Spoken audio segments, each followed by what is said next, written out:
and ask yourselves in all honesty, what on earth is wrong with the United States simply minding its own business?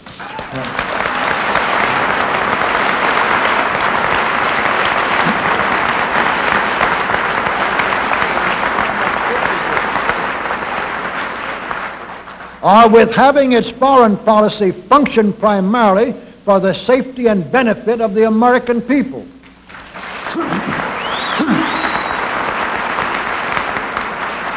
Which is exactly what we had done for the first 140 years of our existence as a nation, to the incredible advantage of ourselves and everybody else. Everybody, that is, except a numerically small clique of power-lusting conspirators who had somehow inflicted themselves on a gullible world.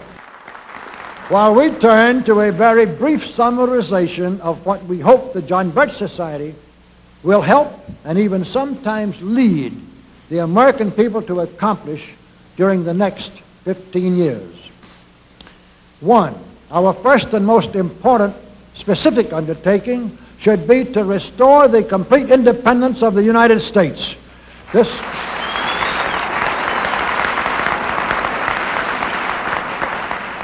This includes our resolution to get us out of the United Nations and get the United Nations out of the United States.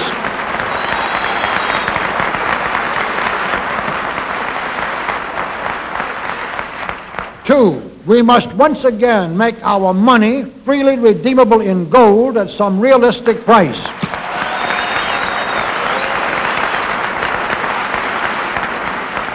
And we must take all practicable legislative steps to prevent a recurrence of the enormous thievery and other subversive crimes that have been perpetrated on the American people through a contrived inflation by every president from Franklin Roosevelt through Richard Nixon.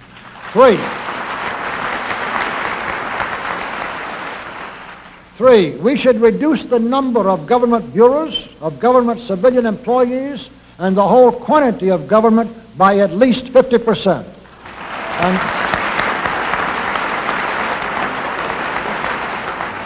And we should achieve at least this much reduction in proper fashion through gradually convincing a majority of the American people of the wisdom of such a course. Four, we should withdraw all American troops from every spot on earth that is not American soil, except when and where such troops may be required as decided by Congress to protect American lives and property from criminal vandalism.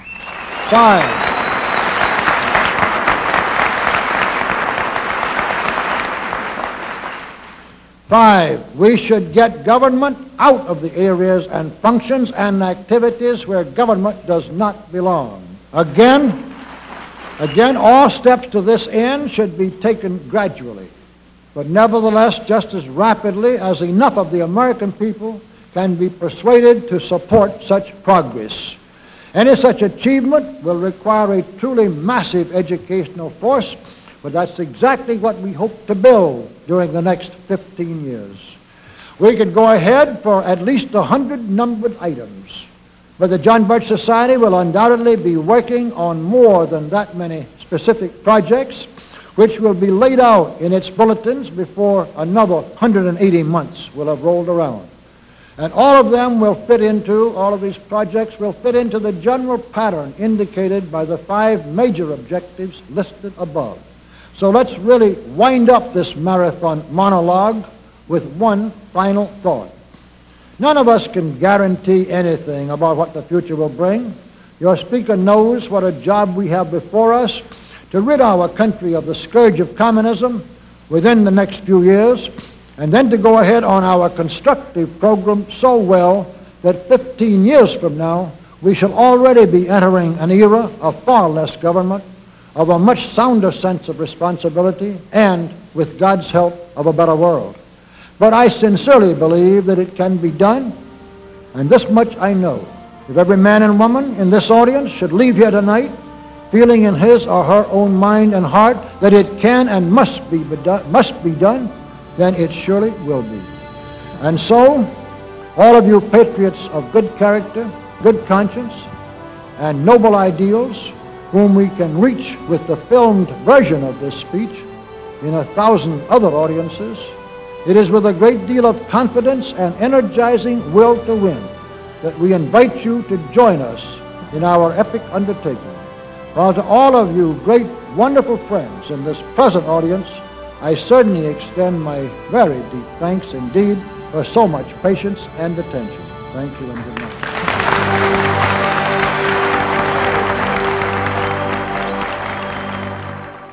And I took, of course, the position that Mr. Welch repeated in the speech here, and I was delighted to hear how clear he was about minding our own business and taking care of ourselves and defending this country and not policing the world.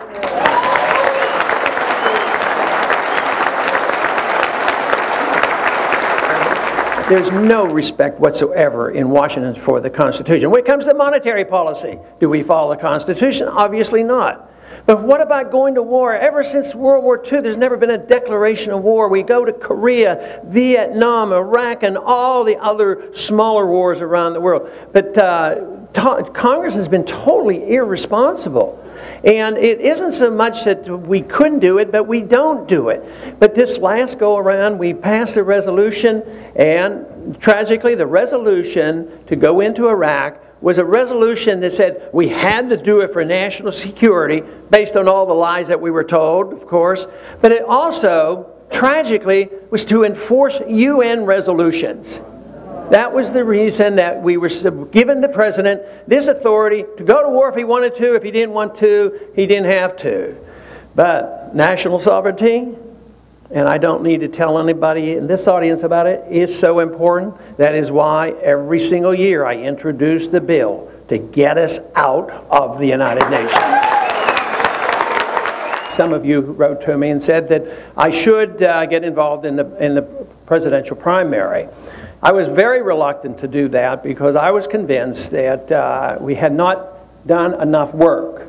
Now, the John Birch Society has done a lot of work for a lot of years, and yet I was still of the belief that we still had a while to go to educate and get people excited to really change anything, and thought that there would be a very minimal reception.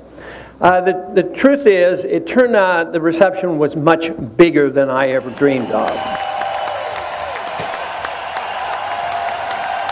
I'll tell you the truth, the members of the John Birch Society have been very good friends of mine. They've been very helpful in my campaign. Immediately after posting key speakers on our website the following week, the speeches had been embedded in well over 100,000 other websites. The social networking through a variety of internet means such as Meetup, Facebook, and MySpace greatly enhances the efforts of our national organization as well as our chapter network across the country.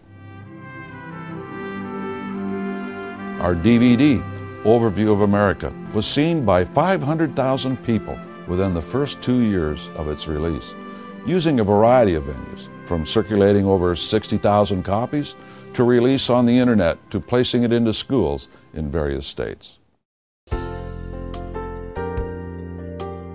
We first produce a layer of understanding on an issue through education, then we follow up by organizing effective action. When we make sure that vital information reaches opinion molders with the proper follow-up, things happen. Our organization has been working to preserve the independence of the American people and our Constitution. While we are not partisan, not endorsing candidates, parties, or contributing to them, nonetheless, our members as individuals do engage in politics, and we have had many members who've become local officials, legislators, governors, and congressmen. And this does not count those we have influenced over the years. We have been privileged to have amongst our number men and women of influence as industrial giants, religious leaders, military leaders, and leaders of other organizations. The bottom line is that it is people that make the difference. Once enough people are informed, activated, focused, then change will happen. History happens. Being part of this is exciting. Help us keep the momentum going. Be part of it. Be part of history. Come join with us.